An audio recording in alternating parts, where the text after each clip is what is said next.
Dayton Masonic Temple. We've been waiting to get in on this thing for a while. What's this place all about? It's enormous. This giant behemoth stares at Dayton all the time, right? So we look back at it, but what's really going on in here? We're about to find out.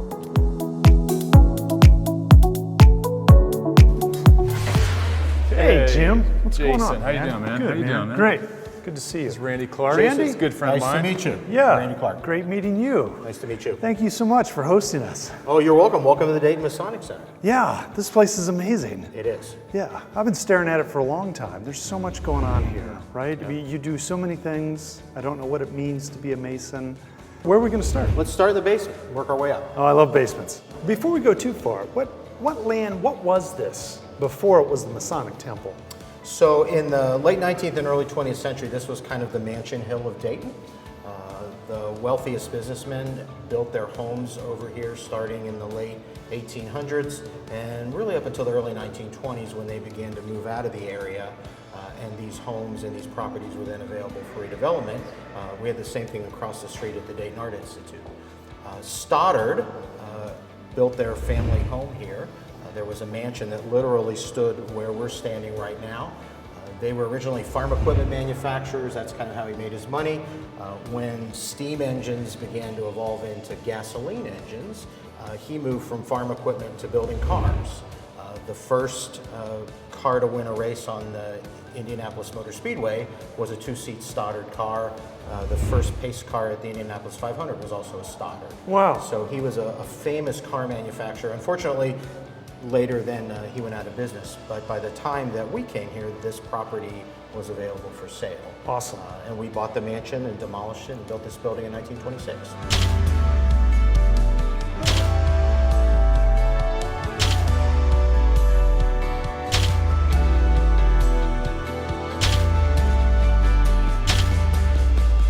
Most Masonic groups have a charity, and the Scottish Rite Masons, for whom I work, this is our national charity, the Children's Dyslexia Centers. We have about 50 of them all over the Northeast United States, and we're proud to have one here in Dayton. The director's daughter, which is how she originally got involved, has dyslexia. She's now an award-winning journalist at the Washington Post. So That's fantastic. the method works, and we actually have quite a long waiting list for kids to get into this wonderful free program that we offer to the public. Wow. Ooh.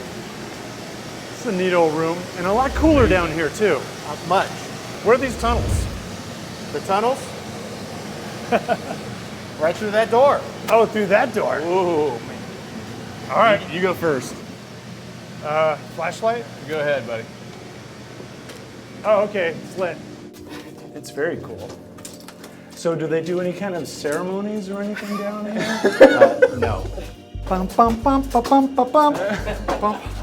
Watch your head. Oh. What else can we see? Well, we've been in the basement. How about the roof?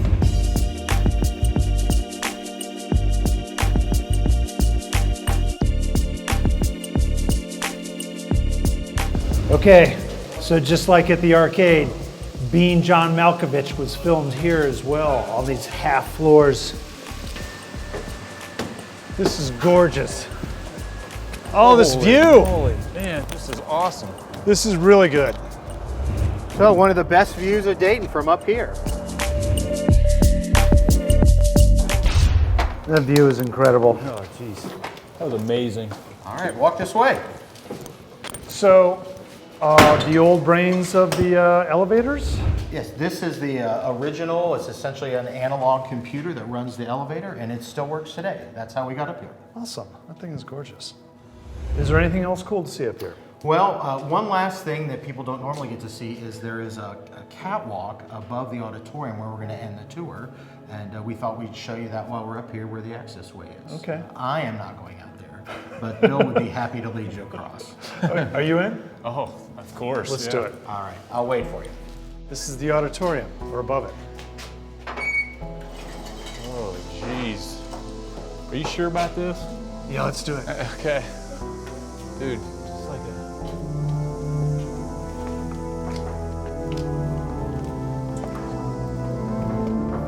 Oh, crazy. Dude, are you getting this audio? Wow.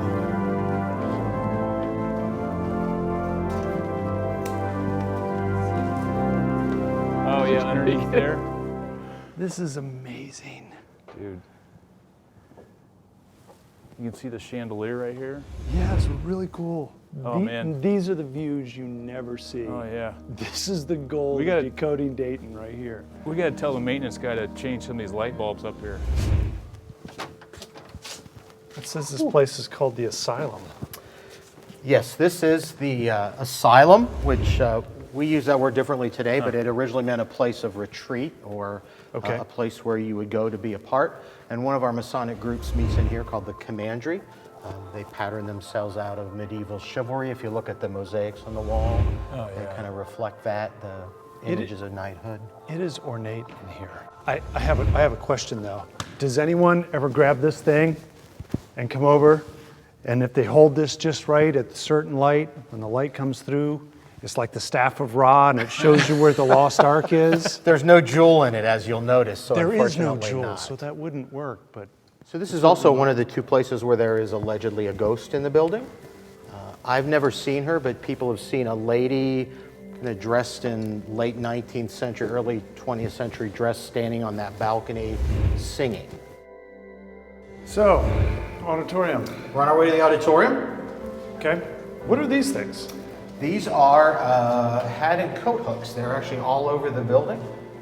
In the days when the gentlemen wore hats, Yeah. it was Old a school. place for men to put their hats during the meetings. Nice. Yeah, this has been really amazing. Jason, shh.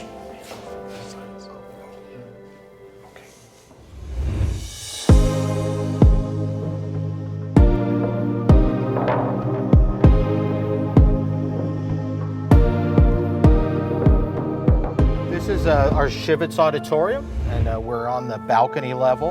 Okay. And, this is our beautiful Skinner organ being played. So the organ is a Skinner organ. It was kind of the Cadillac of organ makers in the first part of the 20th century. I don't know all of the particulars other than this is the largest extant Skinner organ left east of the Mississippi. It's still operational. How many seats in here? 1,700 or 1,500 fixed seats, another 200 or 300 on the floor. We can fit about 1,800 if you put every available seat down there. It's the second largest auditorium in the city of Dayton that's publicly available. Only the Schuster is bigger. Another beautiful room. What's this one all about? This is one of our lodge rooms. This is the largest and the prettiest of the lodge rooms in the building. There's one on either side as well, and then there's another lodge room just below us, comparably sized. But this is where a Masonic lodge would meet. We have 6 that meet here in the building, and they still meet here almost every night of the week. And like most of the building, the decorations on the wall are original. The carpeting is not, but all the woodwork dates from the 20s. The furniture as well. We've recovered everything, but these chairs are original to the building, as are all the other decorations. So this would be where the master of the lodge sits, kind of like he's the president. Okay. And he would sit here in the center chair. In the middle. Jason, Oh, go ahead. Jason. Have a seat. Oh, all right. Wow. Kind of cool. It is kind of cool. A person becomes a Mason because he's interested in the values of the Masonic fraternity. We're the oldest fraternity in existence. We're over 300 years old. We just celebrated that anniversary last summer, at least of organized Masonry, but we go back much farther. Our history is we emerged when Europe was racked by these wars over religion and politics. And so Masonry is really about bringing men together in ways that unite instead of divide them. So, for example, you have to believe in God to be a Mason. But there's no further religious test, and in fact, we don't allow arguments about that in our meetings.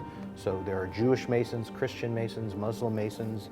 There are Masons who say, yes, I believe in God, but don't subscribe to any of those. They're welcome to become a member of a lodge. What about politics?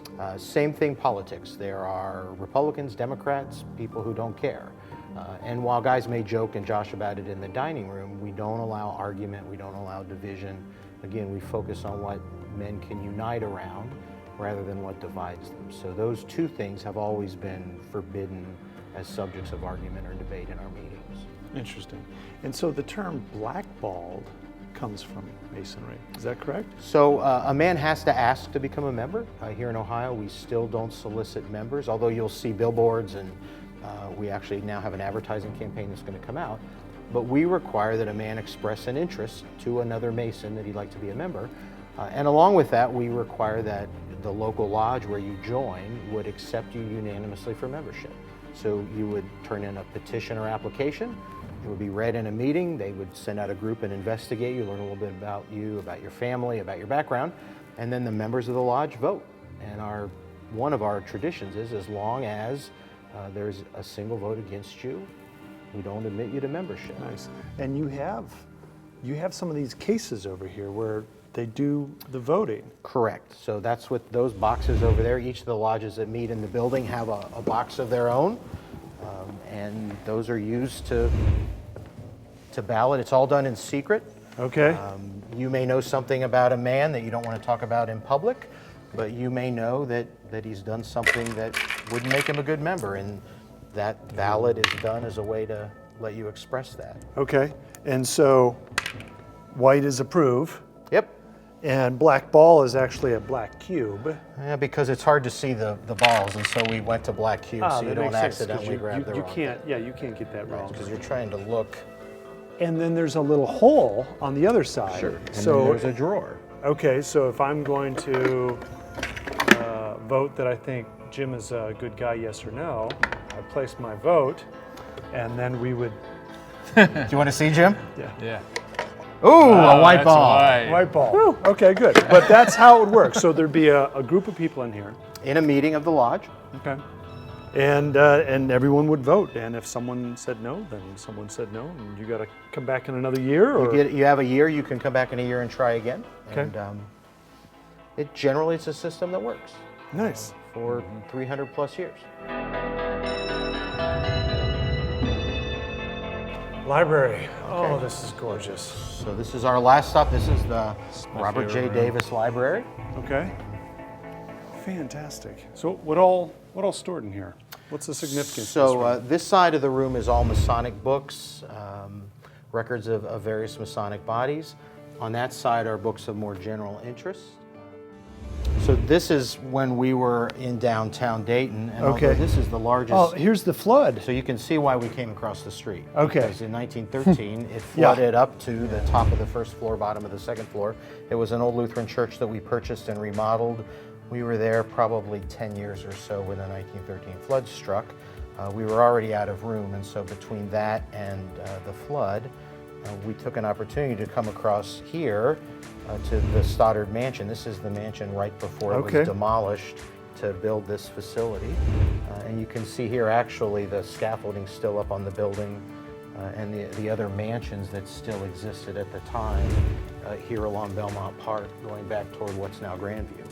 This has been really good, man. Thank you so much. Well, man. you're welcome. Thanks for coming here. You've showed me some great things. Jim, you Yeah, too. it's a pleasure, man. Fantastic. I mean, the organs, where were we with the catwalk? In the catwalk, yeah. Yeah. I'll have to watch another video. That's awesome. Roof. Good Yep. stuff. Thank you Yep. so much. Oh, you're welcome. Yeah. Great. Jason, you could start right here, though. For dummies.